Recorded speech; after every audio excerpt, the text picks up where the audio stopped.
Level 5, the squeeze for the picking hand. The squeeze is the most fundamental technique for picking hand technique. Classical guitarists spend a great deal of time developing their ability to push into the strings and create sound. And so whether you're playing arpeggios, chords, or scales,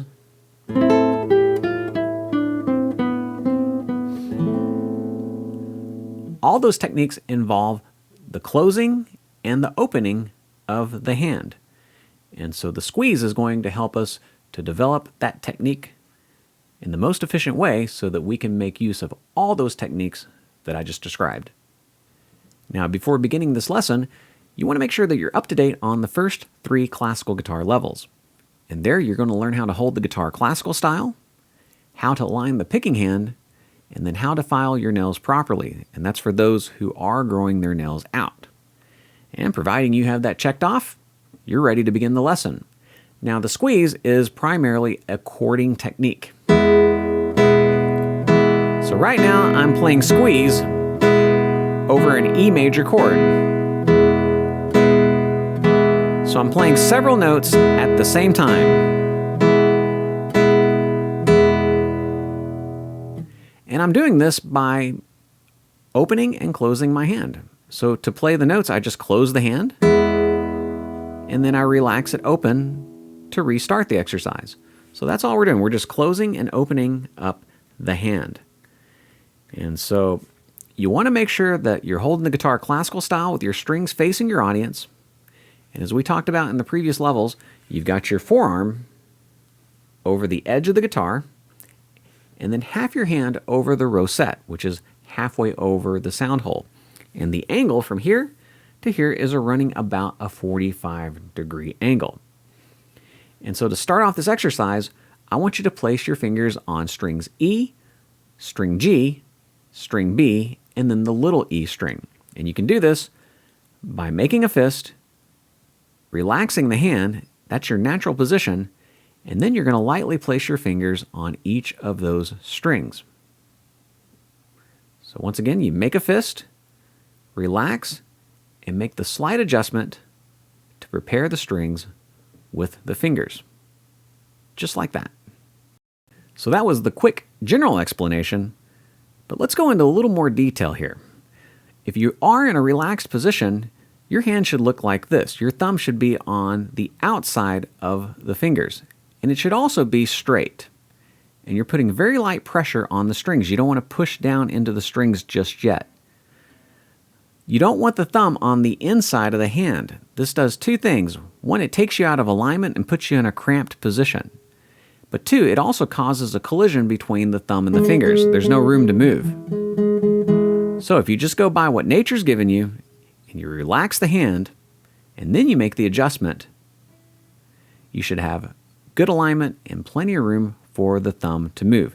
Now, I know some of you may have a thumb that does this naturally. It may not be able to straighten out for you, and that's okay. There are players that play like this.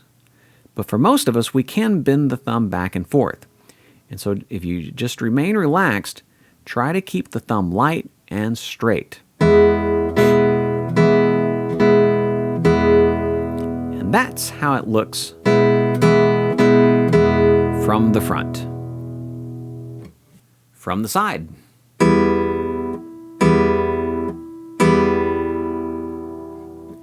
And this will give you an opportunity to see the relationship of this joint to the string. This joint plays just underneath the string that it attacks. So what you don't want is for this joint to be on this side of the string. That's going to produce what we call a rest stroke. But that's for a later date. You want this joint here to go just underneath the string that it attacks. And that allows you free movement when you close the finger. And so we call this a free stroke. And you have free strokes with your index, with your middle, and with your ring finger. You're just doing them all simultaneously. So once again, make sure that this joint here is slightly underneath the string that it plays. Now, you don't want to take that too far. If you end up doing this, then you're digging up on the string. That's going to produce a scratchy tone. You want to play on top of the string, pushing in with those free strokes. You can't do that when you're behind the string. You got to be out in front of the string or just underneath the string with those fingers. Now your thumb securely rests on top of the string that it plays, and it's just part of that squeezing motion. Once again, you don't want it curved in like this. You want it straight and on top of the string. So let's redo the whole thing. We're going to make a fist, relax the hand, and then make the adjustment. And then make sure that these joints are just underneath the string that they play without going too far. And then you squeeze the hand. You're listening for equal volume and tone across all the strings. So you don't want one loud string and one soft string. Use your ears to try to get an equal volume with all the strings. You also want to avoid this. We want to play them all simultaneously. Just like that.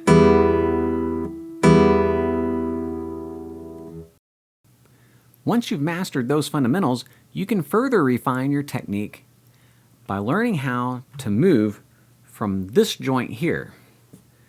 This is a very difficult thing to teach because it's really very much a feel thing. But when you close your hand, you're not closing from this. You're actually closing from this joint right here, your knuckle. You bend the joint slightly to have clearance from the other string, but the force of the finger is from the knuckle. So that's kind of the feeling that you're going for, is a closing feeling, not a scratching type of thing. You're driving from the knuckle like this. Not this, but you're driving this direction. This pushes the strings into the body of the guitar. This takes some practice, but once you figure it out, you'll notice that your tone and your volume is much better.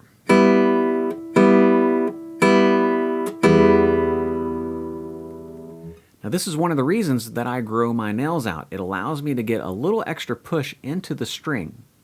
And it does that by creating a ramp. The nail acts as a ramp, so when I do that squeeze, the string attacks the inside part of the nail and then rides up the ramp. We talked about that when we learned how to file our nails. So the aim is to try to get that push into it by squeezing this knuckle and then lifting this just a little bit. But you'll learn how to adjust your finger to get that maximum push into the string.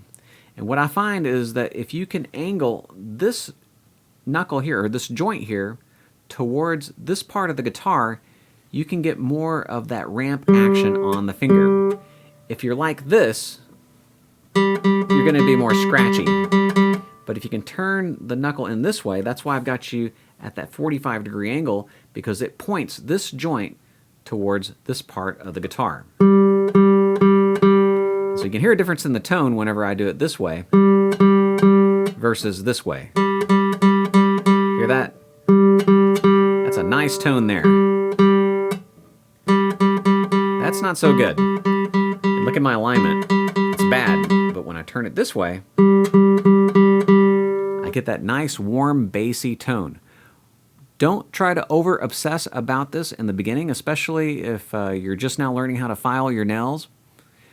This is something that'll come later. I'll talk more about this in future lessons, but there is a way to position your hand and your nails to get maximum tone. And the secret is that you're pushing into the string. You're setting the string into vibration this way, not this way. And you do that by getting that nice push. Now we're going to put our new technique into practice. This is the exercise from start to finish.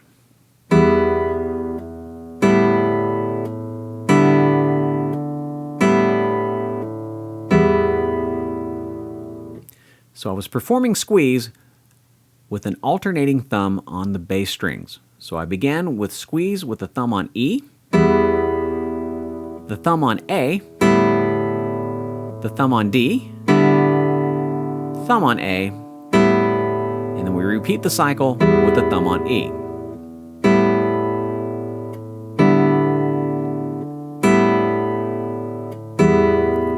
This is what your finished product will look like.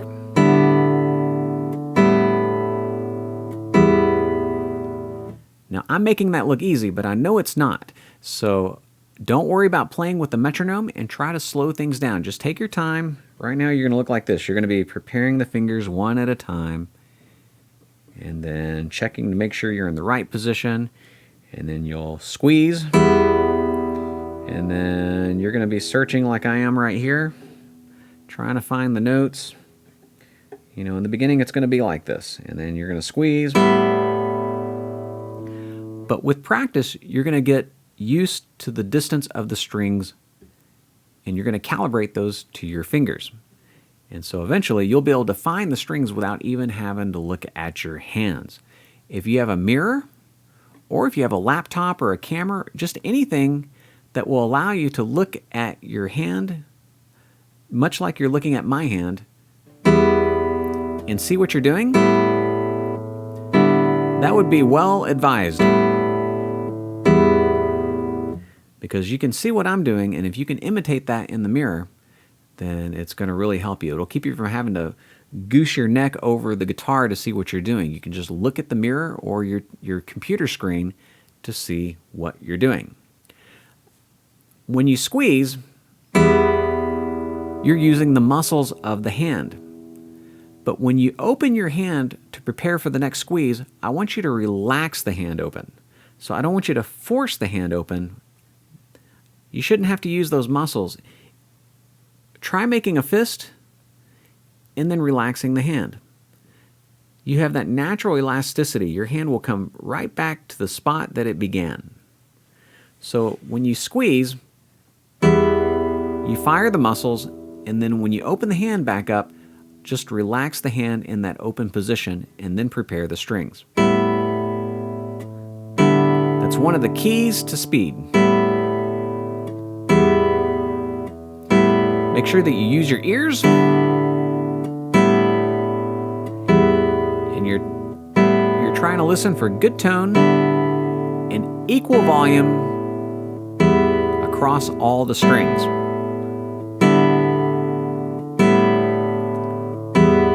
And what you're looking at right now is the finished product. Later on, we'll be adding this exercise to the metronome to further refine your technique. But for right now, just practice finding the strings and squeezing and listening to what you're doing. All right, I would say about 5 to 10 minutes a day with the squeeze. That's going to set you up for our future techniques.